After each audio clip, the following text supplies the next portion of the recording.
Hello guys, in this tutorial you will learn how you can add someone to your contact list in Telegram on PC or laptop. So let us guide you through this.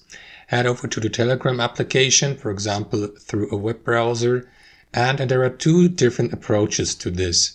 So option number one would be to simply enter the chat or the conversation with the user or contact who contacted you and to add the given user to your list of contacts for your account. So let me go, for example, with that deleted account here for demonstration purposes.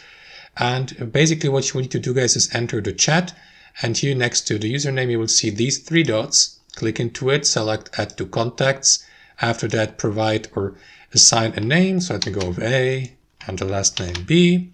And after that, you will see also the mobile, the phone number of the given contact here, unless it's not hidden, of course.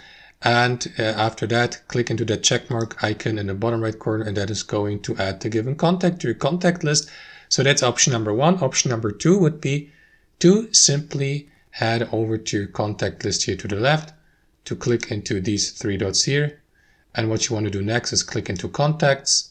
Last but not least, click into that plus button here at the bottom and add the contact by adding a first name, a last name. Only the first name is required, so you can leave it at this. For example, skip the last name if you like, add the phone number here. And after that, simply click into add to add the given person to your contact list. And that's how it works, guys. Thanks for watching, and I'll see you next time.